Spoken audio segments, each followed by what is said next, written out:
Hi, this is Dinesh Gangasani. Welcome to my channel. Think about this. ఈ మధ్యకాలంలో కాంగ్రెస్ ప్రభుత్వ పెద్దల నుండి మరీ ముఖ్యంగా రేవంత్ రెడ్డి గారి నోటి నుండి ఒక మాట బాగా వినొస్తుందండి. అదేంటంటే future city future city future city. ఎక్కడండి ఇది అంటే శ్రీశైలం హైవేలో కందుకూరు నుండి లెఫ్ట్ సైడు, నాగార్జున సాగర్ హైవేలో యాచారం నుండి రైట్ సైడు వెళ్తే ఏదైతే మీర్ఖాన్పేట్, కుర్మిద్ద, ముచ్చెర్ల ఉంటుందో ఈ ఏరియాలను కలుపుకొని ఈ ప్లేస్లో ఫ్యూచర్ సిటీ అని చెప్పేసి ప్లాన్ చేశారండి. ఇదైతే నాకు చాలా పెద్ద జోక్ అనిపిస్తుందండి. ఎందుకని అంటారంటే చెప్తాను, మీరు వినండి బాగా. యాక్చువల్గా బీఆర్ఎస్ హయాంలోనే కందుకూరు అండ్ యాచారం మధ్యలో ఇప్పుడు నేను చెప్పినటువంటి మీర్ఖాన్పేట, కుర్మిద్ద, తాటిపర్తి, ముచ్చెర్ల ఈ ప్లేసెస్లో ఉన్నటువంటి విలేజెస్ అన్నింటినీ కూడా కలిపి నియర్గా ఒక 20 విలేజెస్ అన్నింటిని కలిపి కొన్ని వేల ఎకరాలలో ఫార్మా సిటీని ప్లాన్ చేశారండి. దాదాపుగా 90% ల్యాండ్ ఆక్యుపేషన్ అయిపోయింది. ఏదో అక్కడక్కడ కొద్దిగా మాత్రం ఒక 10% మాత్రం ప్రాబ్లం ఉందండి. ఆల్రెడీ ఆ టైంలోనే కొన్ని కంపెనీస్ కూడా ఇక్కడ పెట్టడానికి ముందుకొచ్చాయన్న విషయం కూడా వెలుగులోకి వచ్చింది. అయితే ఇక్కడ ఈ ఫార్మాసిటీని పెట్టినట్టయితే ఏమవుతుందంటే దాదాపుగా నేను చెప్తున్నానండి, కొన్ని లక్షల జాబులు గుర్తుపెట్టుకోండి. ఈ పెట్టాలనుకున్నటువంటి బీఆర్ఎస్ గవర్నమెంట్ పెట్టాలనుకున్న ఈ ఫార్మాసిటీ కూడా గ్రీన్ ఫార్మాసిటీనండి. కొత్తగా నిన్న రేవంత్ రెడ్డి ఏదో మీటింగ్ పెట్టేసి మళ్ళీ గ్రీన్ ఫార్మాసిటీని పెడదామన్నట్టు మాట్లాడాడు. యాక్చువల్గా ఇదేం ఎందుకు మాట్లాడాడో కూడా మీకు తర్వాత చెప్తాను. అయితే వీళ్ళు పెట్టాలనుకున్నది కూడా గ్రీన్ ఫార్మాసిటీ. ఈ ఫార్మాసిటీ కనుక అంతా సెట్ అయిపోయి ఉంటే, అసలు చెప్పాలంటే ఇప్పుడు బీఆర్ఎస్ గవర్నమెంట్ వచ్చి ఉంటే మాత్రం ఈ టైం వరకు అది సెట్ అయిపోయేదండి. ఈ ఫార్మాసిటీ కనుక సెట్ అయిపోయి ఉండి కంపెనీస్ వచ్చి ఉంటే ఆ ఏరియాలోకి ముందు ఈ కందుకూరు అండ్ యాచారం మధ్యలో ఇప్పుడు నేను చెప్పుకున్నటువంటి ఏదైతే ఏరియా ఉంటుందో నియర్గా చెప్తున్నానండి, కొన్ని లక్షల ఉద్యోగాలు కల్పించేదండి. లక్షల ఉద్యోగాలు. నాకు తెలిసి అప్పుడు ఉన్నటువంటి సమాచారం ప్రకారం అయితే ఒక డైరెక్ట్గా ఇండైరెక్ట్గా 20 లక్షల పైచిలకు ఉద్యోగాలు, దగ్గర 30 కూడా వేసుకోవచ్చు, నో ప్రాబ్లం అండి. అన్ని లక్షల ఉద్యోగాలు కల్పించే ఒక ఏరియాగా అది ఉండడమే కాకుండా ఈ ఫార్మాసిటీ కనుక అయ్యుంటే ప్రపంచంలోనే నెంబర్ 1 ఫార్మాసిటీ ఏరియా హబ్గా అయ్యేదండి. ఇంకా అయితే మరి మీరు ఒక్కటి ఆలోచించండి వ్యూవర్స్, అంటే వింటున్న మీరు నా వీడియో చూస్తున్నటువంటి పబ్లిక్ అందరూ ఇది ఒకటి ఆలోచించండి.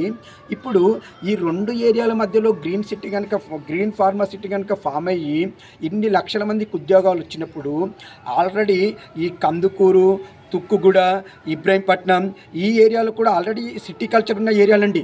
ఇవి కలుపుకొని ఈ జాబుల వల్ల వచ్చి 25 నుండి 30 లక్షల మంది, వీళ్ళల్లో అందులో ఉన్నటువంటి ఒక సగం పబ్లిక్ అక్కడ ఏరియాలో కూడా సెటిల్ అయిపోతే దాదాపుగా ఈ బెల్ట్ అంతా కూడా తక్కువలో తక్కువగా ఒక 25 నుండి 30 లక్షలు ఉన్నటువంటి ఒక పెద్ద టౌన్, ఒక పెద్ద సిటీగా ఫామ్ అయ్యేదండి. అంతే తప్పించేసి ఇతను వచ్చేసి ఏం చేశాడు, ఫస్ట్ నేను ఫార్మాసిటీని తీసేస్తానంటే ఒక మాట మాట్లాడాడు, తర్వాత మళ్ళీ తీయనంటాడు. సరే కొద్దిమంది కోర్టుకు వెళ్ళడంలో కోర్టు మరి మీరు ఉంచుతారా తీస్తారని మొన్న గట్టిగా వార్నింగ్ ఇవ్వడంతో మెల్లగా కూర్చొని ఏం చేస్తాడంటే ఒక మీటింగ్ పెట్టుకొని మంత్రివర్గం వాళ్ళతోటి ఉంటుంది ఫార్మాసిటీ అన్నట్టుగా ఇంటిచ్చాడండి. అంటే అది కూడా గ్రీన్ ఫార్మాసిటీ. నువ్వు చెప్పేది ఏంది గ్రీన్ ఫార్మాసిటీ ఉంటుందని చెప్పేసి ఆల్రెడీ ఈ ఫార్మాసిటీ గ్రీన్ ఫార్మాసిటీ అన్నీ అనుమతులతో ఇంటర్నేషనల్ స్టాండర్డ్స్తో అప్పుడే పెట్టడానికి ట్రై చేశాడండి. అయితే ఈ ఫార్మాసిటీ పెడితే నువ్వు చెప్పే ఫ్యూచర్ సిటీ అవసరం లేదు, ఆల్రెడీ పెద్ద సిటీ ఫామ్ అవుతుందని ఫ్యూచర్ని ముందు ఆలోచించారండి బీఆర్ఎస్ గవర్నమెంట్. నువ్వు ఫ్యూచర్ సిటీ అని ఊరికే పేరు పెట్టేసి రేపు గొప్పలు చెప్పుకోవడానికి వాగుతున్నావు తప్పించేసి అక్కడ ఈ ఫార్మాసిటీ రావడం వల్ల ఫ్యూచర్లో ఆ ఏరియా మొత్తం కూడా ఒక పెద్ద సిటీ అవుతుందండి. సో అంతే తప్పించేసి ఇప్పుడు నేను వచ్చి ఆ బేగర్ కంచెలు ఏదో చేసి నేను అది ఇది చేశాను, ఇక నేను ఫ్యూచర్ సిటీకి నేనే ఫౌండేషన్ అని నువ్వు బిల్డప్లు కొట్టకు బాబు రేవంత్ రెడ్డి గారు. నీ బిల్డప్లు ఎవడు నమ్ముతాడంటే ఎడ్డి జనాలు ఉంటారు చూడండి, మీ కాంగ్రెస్ ఎడ్డి జనాలు, అలాంటి వాళ్ళు తప్పించేసి మామూలుగా కొద్ది నాలెడ్జ్ ఉన్న ఏ ఒక్కడు కూడా ఫుల్ నాలెడ్జ్ ఉన్నవాడైనా కొద్ది నాలెడ్జ్ ఉన్నవాడైనా ఎవరు కూడా నమ్మరు. హాఫ్ నాలెడ్జ్ మీ పార్టీ నా కొడుకులు నమ్ముతారేమో తప్పించి ఎవరు నమ్మరండి. ఈ జాబులు వచ్చుంటే నువ్వు చెప్పకుండా ఆ ఏరియా మొత్తం ఒక పెద్ద పెద్ద సిటీ అయిపోయేది. ఆల్రెడీ బీఆర్ఎస్ గవర్నమెంట్ కూడా కనెక్టివిటీకి సంబంధించినటువంటి అన్ని ప్లాన్లు కూడా చేసిందండి. అన్నీ చేసేవాళ్ళు. ఇప్పుడు నువ్వు బిల్డప్ చేయడానికి తప్పించేసి ఇక నేనేదో వచ్చేసి ఫ్యూచర్ సిటీ పెట్టేసి పెద్దగా చేస్తున్నాను, ఇక పేపర్లో future city future city future city అంటే ఏం లేదు. ఇంకొక మాట చెప్పాడు, నాకైతే ఇది చాలా కోపం వచ్చిందండి. ఓ పెద్దగా హైటెక్ సిటీ అంటే దాన్ని ఏమంటారు, చంద్రబాబు నాయుడు హైటెక్ సిటీ పెట్టాడేమో కాదన్నాను, హైటెక్ సిటీ ఒక కానీ దాన్ని ముందు డెవలప్ చేసిన కేటీఆర్ పేరు ఎందుకు అంటే బీఆర్ఎస్ గవర్నమెంట్ పేరు ఎందుకు తలుచుకోలేదు? నువ్వు ఫైనాన్షియల్ సిటీకి సంబంధించి ఎందుకు తలుచుకోలేదు? అంటే ఇప్పుడు ఈ 10 ఏళ్ల కాలంలో హైదరాబాదులో తెలంగాణలో జరిగిన అభివృద్ధిలో కేసీఆర్ బీఆర్ఎస్ గవర్నమెంట్ రోల్ లేనట్టు, అసలు వాళ్ళ పేర్లు వెతికితేనే ఏదో అవుతున్నట్టుగా నువ్వు మాట్లాడే తీరు ఉంది చూడు. పబ్లిక్ ఇవన్నీ గమనిస్తూ ఉన్నారు. కానీ సమయం వచ్చినప్పుడు నీకు తగు విధంగా బుద్ధి చెప్పడం మాత్రం గ్యారంటీ.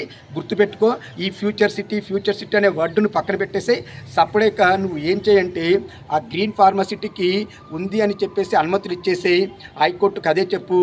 ఉంటే ఆటోమేటిక్గా నువ్వు ఏం పెద్ద సిటీ నుంచి చేయనవసరం లేదు. ఆటోమేటికల్గా స్లోగా వసతులతో అదే ఒక పెద్ద ఫ్యూచర్ సిటీ అక్కడే ఫామ్ అవుతుంది. నువ్వు జస్ట్ ఆల్రెడీ బీఆర్ఎస్ గవర్నమెంట్లోనే అక్కడ కావాల్సిన వసతులతో రోడ్లు అన్నీ వేశారు. నువ్వు ఇంకా కొన్ని చిన్న వసతులు ఉంటే కల్పించు, కాదనను. ఇంకా ఏమైనా కావాలంటే కల్పించు, మెట్రో వేయి, కాదనను. బీఆర్ఎస్ ఉన్నా వేసేదే. కానీ నువ్వేదో పెద్దగా సిటీని ఒకటి నిర్మితం చేస్తున్నట్టు బిల్డప్లు మాత్రము, అంటే తెలంగాణ అంటారు ఆ వర్డ్ నేను యూజ్ చేయను, బిల్డప్లు మాత్రం కొట్టకు. ఇది బాగుండదు. నమ్ముతే నీ కాంగ్రెస్ వాళ్ళు నమ్ముతారేమో, కానీ ఫ్యూచర్ సిటీ అనే ఒక వర్డ్ని యూజ్ చేస్తూ ఇక నేనేదో పెద్ద ఫ్యూచర్ సిటీని నేనే క్రియేట్ చేశానని మాత్రం మాట్లాడకండి. సప్పుడేక ఆ ఫార్మాసిటీకి మీరు ఉంది అని చెప్పండి. అది ఉంటే ఆటోమేటిక్గా కంపెనీలు వస్తాయి, ఉద్యోగాలు పెరుగుతాయి. ఆటోమేటిక్గా ఏరియా అంతా కూడా ఇబ్రాహీంపట్నం నుండి యాచారం వరకు, నెక్స్ట్ ఇక్కడ తుక్కుగూడ నుండి కందుకూరు, ఆ మధ్యలో ఉన్న అన్ని విలేజెస్ కూడా పెద్దగా ఒక సిటీలాగా అయిపోతాయి. ఆటోమేటికల్గా అదొక ఫ్యూచర్ సిటీ ఆటోమేటికల్గా అవుతుంది. నువ్వేదో పేరు పెట్టి పెద్ద బిల్డప్లు అయితే మాత్రము చెయ్యకు. ఆ వ్యూవర్స్, ఇంకా నా ఛానల్ని ఎవరైనా సబ్స్క్రైబ్ చేసుకోకపోయి ఉంటే సబ్స్క్రైబ్ చేసుకోండి, గంట పట్టం ప్రెస్ చేయండి, నా నోటిఫికేషన్స్ వస్తుంటాయి. నా వీడియోస్ని చూడండి, తెలియని వాళ్ళకి ఇన్ఫామ్ చేయండి, వాళ్ళతో కూడా సబ్స్క్రైబ్ చేయించుకోమని చెప్పండి. ఇంకా నా ఛానల్ని ఎంకరేజ్ చేయండి. మీరు ఎంకరేజ్ చేస్తుంటే నేను ఇంకా మంచి వీడియోలతో నేను మిమ్మల్ని అలరిస్తుంటాను. ఇట్లు మీ దినేష్ గంగసాని.